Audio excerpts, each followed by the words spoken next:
கிறிஸ்துவில் பிரியமானவர்களே, ஆண்டவராகிய இயேசு கிறிஸ்துவின் நாமத்திலே உங்கள் யாவரையும் வாழ்த்தி ஆசீர்வதிக்கிறேன்.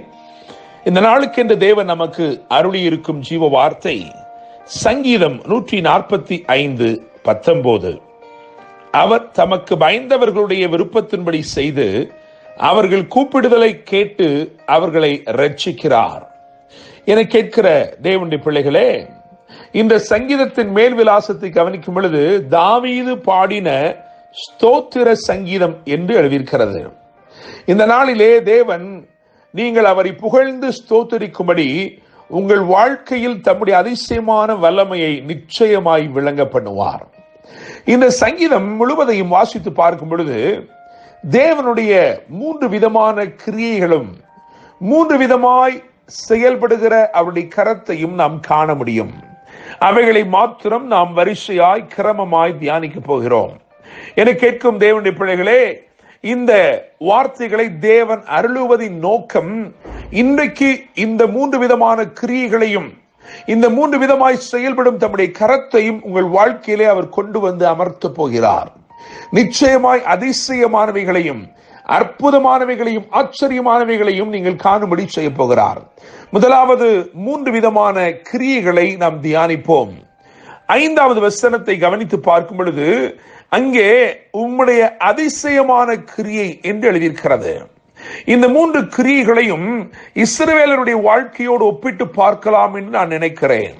முதலாவதாக அதிசயமான கிரியைகள் என கேட்கிற தேவனுடைய பிள்ளைகளே, நம்முடைய தேவன் அதிசயமான கிரியைகளை செய்கிறவராய் இருக்கிறார். யாத்திராமத்தின் புஸ்தகம் 12ஆம் அதிகாரம் 35 மற்றும் 36 ஆகிய வசனங்களை கவனித்து பார்க்கும் பொழுது தேவனுடைய அதிசயமான கிரியைகள் எகிப்து தேசத்திலே வெளிப்பட்டது. இஸ்ரவேலர்கள் புறப்படும் நேரம் வந்தபோது ஆபிரகாமுக்கு ஆண்டவர் சொல்லி இருந்த வாக்கு தத்தத்தை நிறைவேற்றும் பொருட்டு, அதாவது உன்னுடைய சந்ததி அடிமைப்பட்டிருப்பார்கள், ஆனால் அவர்கள் புறப்படும் போது வெறுமையாய் புறப்படுவதில்லை, மிகுந்த பொருளுடனே அவர்கள் புறப்படுவார்கள் என்று சொல்லியிருந்தார். அந்த வார்த்தையை நிறைவேற்றும் முகாந்தரமாய் தேவன் செய்த அதிசயமான கிரியைகள் எப்படி இருந்தது என்று சொன்னால், அவர்கள் எகிப்தியரை கேட்டார்கள். எகிப்தியரோ தங்கள் வெள்ளியுடைமைகளையும் பொன்னுடைமைகளையும் எடுத்து கொடுத்தார்கள், வஸ்திரங்களை எடுத்து கொடுத்தார்கள் என்று எழுதியிருக்கிறது. யார் கொடுக்கவே மாட்டார்களோ அவர்களை கொடுக்க வைத்தார். யார் கடின மனமுள்ளவர்களாய் இருந்தார்களோ, யார் இஸ்ரவேல் ஜனத்தை அடிமைகளாக எண்ணி பாவித்து நடத்தினார்களோ அவர்களே இப்பொழுது எல்லாவற்றையும் எடுத்து கொடுக்கிறார்கள். என கேட்கிற தேவனுடைய பிள்ளைகளே, ஆண்டவருடைய அதிசயமான கிரியைகள் உங்கள் வாழ்க்கையை வெளிப்படும் போது கடினமான இடத்தில் இருந்தும் உங்களுடைய தேவைகள் சந்திக்கப்படுவதை இந்த நாள் முழுவதிலும் நீங்கள் நிச்சயமாக காண்பீர்கள். 2வதாக 6ஆம் வசனத்தின்படி பயங்கரமான கிரியைகள், awesome works, அந்த பயங்கரமான என்று சொல்லப்பட்ட இடத்திலே ஆங்கிலத்திலே awesome, அதாவது நான் ஆச்சரியப்படும் தேவனுடைய கிரியை, பயங்கரமான கிரியை என்று இங்கே 2வதாய் சொல்லப்பட்டிருக்கிறது 6ஆம் வசனத்திலே. யாத்திராமம் 14:21 வாசிக்கும் பொழுது செங்கடலிலே அந்த தேவனுடைய பயங்கரமான கிரியைகள் வெளிப்பட்டது. அந்த awesome work of God, it was revealed at the shore of Red Sea. என கேட்கும் தேவனுடைய பிள்ளைகளே, வசனம் அழகாய் சொல்லுகிறது, கர்த்தர் அந்த சமுத்திரத்தை ஒதுக்கினார், அது ஒதுங்கி வழி கொடுத்தது. அந்த வலிமை நிறைந்த திரண்ட தண்ணீர்களுள்ள சமுத்திரம் அது ஒதுங்கி வழி கொடுத்தது. தேவனுடைய பிள்ளைகளே, வறண்டு வழி கொடுத்தது என்று எழுதியிருக்கிறது.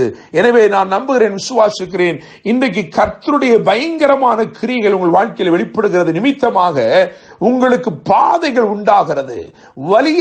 வலிய ஜனங்கள் அல்லது பிரபலியமானவர்கள் உங்களுக்கு இடம் கொடுப்பார்கள். அவர்கள் ஒதுங்கும்படி கர்த்தர் செய்வார். யார் உங்களுடைய ஆசீர்வாதத்தை மறித்து நிற்கிறார்களோ, யார் தடையாய் காணப்படுகிறார்களோ அவர்களை கர்த்தர் ஒதுக்கி உங்களுக்கு கர்த்தர் பாதை திறந்து கொடுப்பார். 3வதாக வெளிப்பட்ட தேவ கிரியை, அதாவது 17ஆம் வசனத்தை கவனிக்கும் பொழுது அங்கே கிருபையை வெளிப்படுத்தும் கிரியைகள்.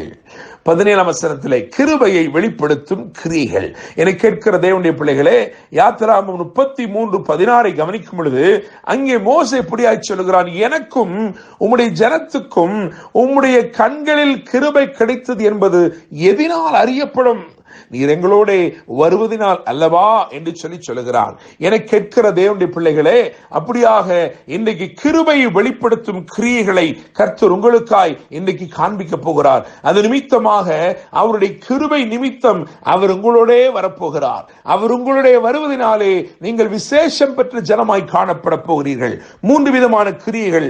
முதலாவதாக அதிசயமான கிரியை, இரண்டாவதாக பயங்கரமான கிரியை, மூன்றாவதாக நாம் இங்கே வாசித்திருக்கிறோம் கிருபையை வெளிப்படுத்தும் கிரியை. என கேட்கும் தேவனுடைய பிள்ளைகளே, அதோட கூட சேர்த்து 3 விதமாய் செயல்பட்ட கர்த்தருடைய கரத்தை தியானிக்கலாம். முதலாவதாக 14ஆம் வசனத்தை கவனிக்கும் பொழுது, இது தாங்கும் கையாக அல்லது தாங்கும் கரமாக இருக்கிறது. காரணம், விழுகிற யாவரையும் அவர் தாங்குகிறார் என்று எழுதியிருக்கிறது. அவர் உங்களை தாங்குகிறபடினாலே நிச்சயமா நீங்கள் இன்னைக்கு விழுந்து போவதில்லை. தேவனுடைய பிள்ளைகளே, விழுகிற யாவரையும் தாங்கும் கரம் என்று எழுதியிருக்கிறது. அதே 14ஆம் வசனத்தின் பிற்பகுதியை பார்க்கும் பொழுது, அது தூக்கி விடுகிற கரம் என்று எழுதியிருக்கிறது.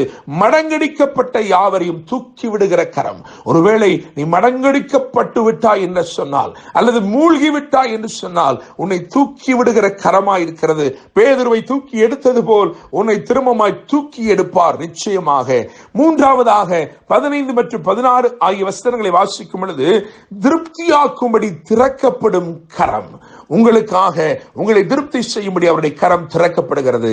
தாங்கும் கரம் என்று தியானித்திருக்கிறோம், தூக்கி விடுகிற கரம் என்று தியானித்திருக்கிறோம், திறக்கப்படும் கரம் என்று தியானித்திருக்கிறோம். என கேட்கும் தேவனுடைய பிள்ளைகளே, சங்கீதம் 145:19 அவர் தமக்கு பயந்தவர்களுடைய விருப்பத்தின்படி செய்து அவர்கள் கூப்பிடுதலை கேட்டு அவர்களை ரட்சிக்கிறார். இந்த நாள் கர்த்தர் உங்களை விருப்பத்தின்படி செய்கிற ஒரு நாள்.